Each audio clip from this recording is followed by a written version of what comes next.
Hey everyone, welcome back.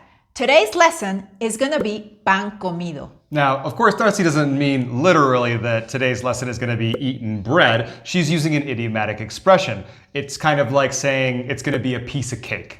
Exactly. Today we're gonna learn some of the most common and useful idiomatic expressions to help you improve your Spanish. Now, an idiom or an idiomatic expression, Or modismo en español, is a phrase or a saying that has a different meaning than the literal words that make up that phrase. So, for example, dar el avión would translate to give the airplane. Right, but what it really means is to pretend to listen to someone or to sort of agree with someone when you're not really paying attention. For example, he always pretends to listen when I talk to him about my problems at work. Siempre me da el avión cuando le hablo de mis problemas en el trabajo.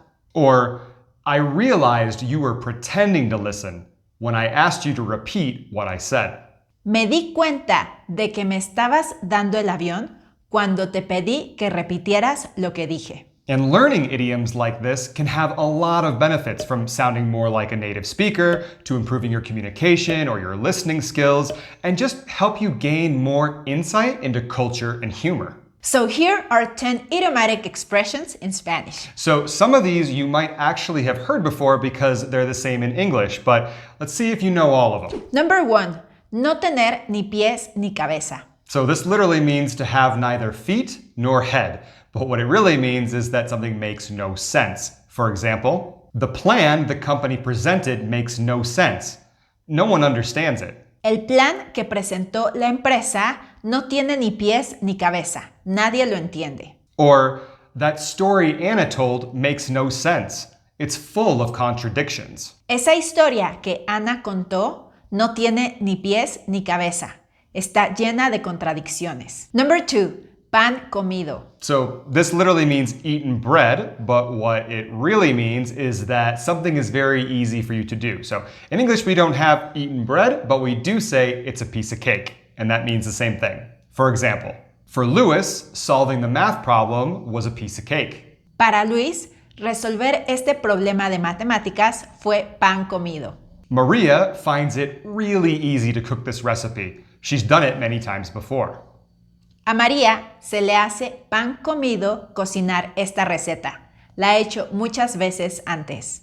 Number 3, tirar la toalla. So this literally means to throw the towel. We have the similar expression in English, to throw in the towel, and it means the same thing, which is to give up or to surrender. For example, Marta thought about giving up when she didn't get the promotion.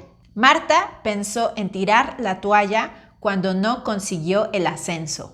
Ernesto gave up when he found out that his wife was cheating on him. Ernesto tiró la toalla cuando se enteró que su esposa lo engañaba. Number 4, la oveja negra. Now, this too we have in English. It literally translates to the black sheep, but its real translation means to be sort of an outcast or to be different from the others in a group. For example, I've always been the black sheep of my family because I never followed their traditions. Siempre he sido la oveja negra de mi familia porque nunca seguí sus tradiciones. Pablo feels like the black sheep of the soccer team because the coach always leaves him on the bench. Pablo se siente la oveja negra del equipo de fútbol porque el entrenador siempre lo deja en la banca.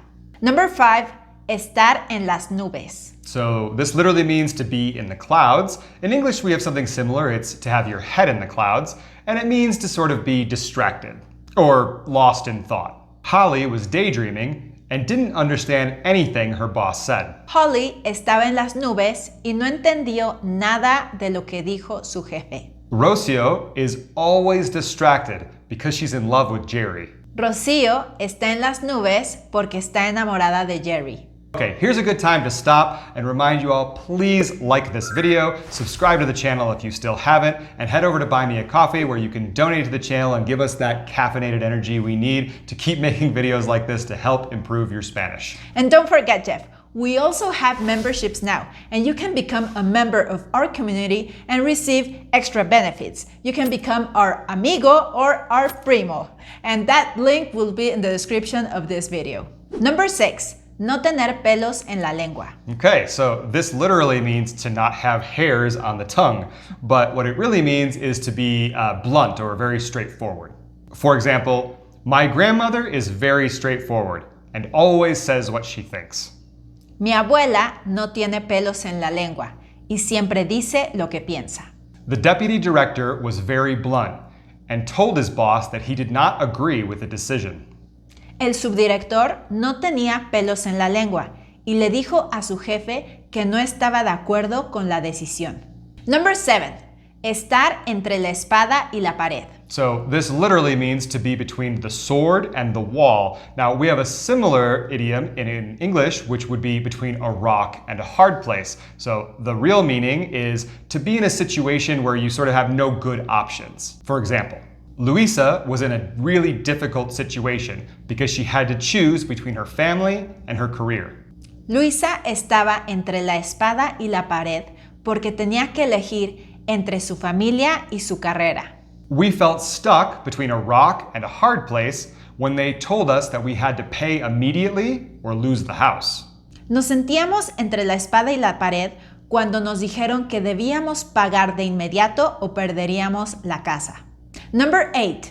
Más vale tarde que nunca. So this would literally translate to something like late values more than never. But what it really means is it's like it's better late than never. For example, Julian turned in his reports 2 days late. Better late than never. Julián entregó los reportes con 2 días de retraso. Más vale tarde que nunca. You're late to the meeting, but better late than never. We need your ideas. Llegas tarde a la reunión, pero más vale tarde que nunca. Necesitamos tus ideas. Number 9. Hacerse la vista gorda. So this is like to become the fat sight. But what it really means is to turn a blind eye or to ignore something intentionally. For example, the teacher turned a blind eye when he saw some students using their phones. El maestro se hizo la vista gorda cuando vio que algunos estudiantes estaban usando el celular. Don't turn a blind eye when I talk to you about your health and exercising. No te hagas de la vista gorda cuando te hablo de tu salud y hacer ejercicio. Number 10. Ser un arma de doble filo. So this literally means to be like a double-edged weapon. So we have this same idiom in English, but we say to be a double-edged sword. And what it really means is something that can have both positive and negative effects. For example, power can be a double-edged sword. It can help you or destroy you if you don't manage it well. El poder puede ser un arma de doble filo. Puede ayudarte o destruirte si no lo manejas bien. Posting your opinions on social media can be a double-edged sword. It can give you visibility, but also expose you to criticism. Publicar tus opiniones en redes sociales es un arma de doble filo. Puede darte visibilidad, pero también exponerte a críticas. And that's it. We hope you enjoyed this video. Please like and subscribe to the channel if you still haven't. And now watch this video to keep improving your Spanish. Until next time.